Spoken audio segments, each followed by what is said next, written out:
Hello friends, Jeff here from House Heresy, back with you one more time, and just wanted to do a recap of case number 2 of the collector booster box case that we just went through. So I pulled out all the cards that were particularly notable. So this isn't everything, this is just what I consider to be best in each slot, with the mythics set aside there on the right hand side. So we'll just go through each of the slots, kind of look at the highlights, what you all kind of compare to what you've seen with other videos, with what you've seen with my previous case, and hopefully you enjoy it. So let's take a look. Starting off with the foil rares, we had very little. We definitely took a bath in the foil rares. Had a Teferi's Protection and City of Brass, so everything else was pretty much not worth talking about. Unfortunately, we really just didn't get a lot of support from this slot in the rare side there. Continuing with pack order, we'll go with the borderless non-foils. So here as you can see, we had some pretty good hits overall. We got Smothering Tithe, Teferi's Protection, Force of Negation. Oops, Gibson Gibbon should not be in there, but that's not a good one. Damnation, Bloom Tender, Oracle of Moldiah, Aether Vial, Panharmonicon, Sensei's Divining Top, Vidalcan Orrery, City of Brass, and Forbidden Orchard. So overall we had some pretty good hits on the rares and the borderless non-foil. This was a fairly solid slot across the board there. Going to the match foil, again, very little support on the rare side. We really just had Oracle of Moldiah and Vidalcan Orrery. The rest of them were not really that great. Again, this is all based on my opinion. I didn't go and price check every single one of them, but I'm hoping that this slot in particular will see some growth as we get further and further away from the production and release of this set. Because I feel like with these only being found in the collector packs and only one card per pack, and there being so many not very good rares or mythics just in the set, that the good cards on that one end up going really well, and we're kind of seeing that to a degree right now, especially with like the Imperial Seal. That's the highest value of all the different Imperial Seal treatments right now, is the etched foil. So we'll see if that continues with the other ones. Moving on to the borderless foil, had some pretty good hits, not quite as many, although we wound up with a lot of these in the mythic side there, so we'll get to those in a few. Smothering Tithe, Teferi's Protection, Force of Negation, Damnation, Bloom Tender, Oracle of Moldiah, Panharmonicon, Phyrexian Altar, and City of Brass. So all in all, pretty good hits on the rare side for the borderless foils.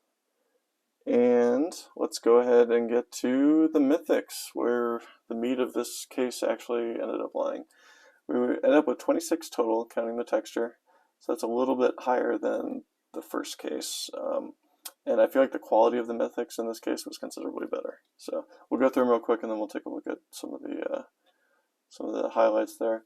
So in the pack foils, we got Emrakul, Divine Visitation, Emil the Blessed, Mana Drain, Hellkite Overlord. Then in the etched foil, sorry, these are actually out of order from the pack order there. But let's go with it. So again, another Emrakul, Dragonlord Jamoka, Elanda the Dusk Rose, Nicobolus, and then we get into the borderless. These are all the non-foil borderless. So we got Liliana the Last Hope, Renin 6, Emrakul the Aeon's Torn, Kozilek, Butcher of Truth, Imperial Seal, Seasoned Pyromancer, Elenda the Dusk Rose, Muldrotha the Gravetide, and then we get into the borderless foils. And again, we had some pretty good hits in here. So we got Liliana, Renin 6, Emrakul Aeon's Torn, Kozilek, Butcher of Truth, Ulamog, Consecrated Sphinx, Mana Drain, Dockside Extortionist, and then our final slot there, the textured foil, we wound up with the Renin 6. So As you can see, we actually got all 5 of the Boros foil ones in the front of the set there. So the Planeswalkers and the Eldrazi. And then the rest of our hits were pretty solid. I mean, Dockside, Mana Drain, and Consecrated Sphinx are pretty good. When you look at how it's spread out across the rest there, I mean, we got 2 Lilianas. I think we might have got an Emrakul in every single slot, actually, now that I think about it. Did we get it in? We did, yeah. So we actually got 4 Emrakuls across the entire set there, so that was pretty good. So I mean, realistically, like the Mythics did quite well, getting all the Eldrazi and Planeswalkers in multiple iterations. It's hard to beat. It definitely beats junk Mythics in those slots there. I mean, our texture foils were probably the weakest, just because we wound up with like. I mean, not that they're bad, but Dragonlord Jamocha, Landa, and Nicol Bolas. So, like, of all the sets, of all the slots there for the Mythics, that was probably the weakest one. But still, that's a pretty high bar to set as being the weakest point there. So, anyways, that's kind of that's how this case ended up shaking out. So, I hope you enjoyed this, and as always, please feel free to drop us a like if you liked what you saw. If you want to see what's coming, we definitely have lots more content in the future here as we move forward.